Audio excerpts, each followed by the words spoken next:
За та бүхэнд өчигдөр минь төргийа. Тэгээ өнөөдрийн чуулган дээр бас олон хүн арчилсан намын сайд нарыг одоо сайн ажилласан гэдгийг бас хэлэхэд энийг сонсоход бол таатай байна.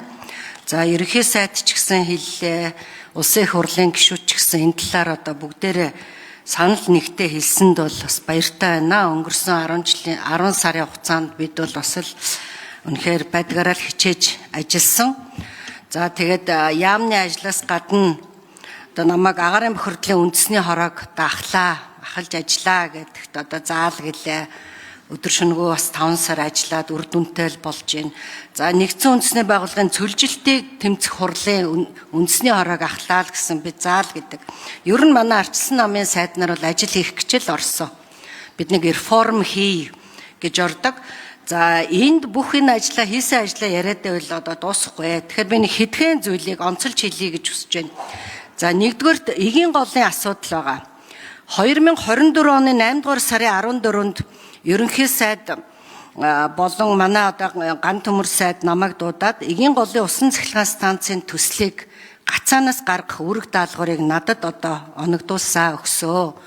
Та одоо өнгөрсөн 4 жил Монгол Оросын парламентын бүлгийн даргаар ажиллаж байсан хүний үед энэ ажлыг одоо та хариуцаад хий гэсэн ийм үүрэг өгсөн. За үүрэг өгөгдснөөс хойш 20 хоногийн дараа Оросын холбооны улсын байгаль экологийн сайттай санам бичигт бол гарын үсэг зурсан.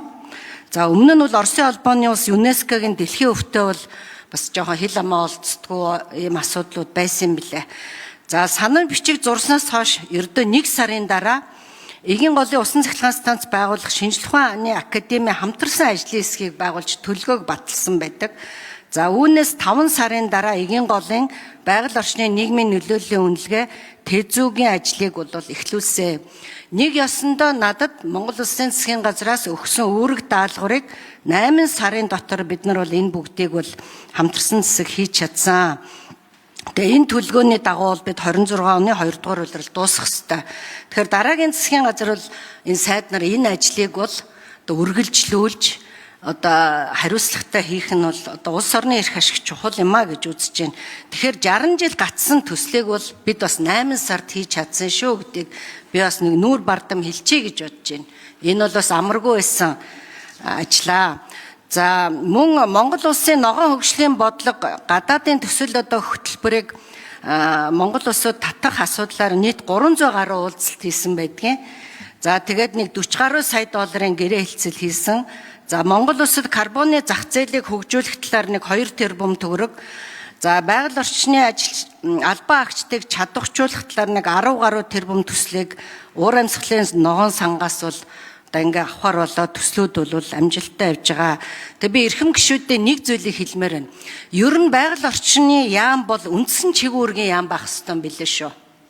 Өмнө нь үндсэн чигүүргийн яам байсан оюун сайдын үед энэ бол өөрөө маш чухал ажил. Одоо ерөөсөө уур амьсгалын өөрчлөлтийн өмнө бол дэлхийд даяараа сөхөрж шít. Энэ дулаарал, энэ хуурайшил, сая хуурайшилтаас болоод ойн төмөр гарсан богдуулын талбайгаас 2 дахин том талбайг бид нар ойн төмөрт алдчихлаа.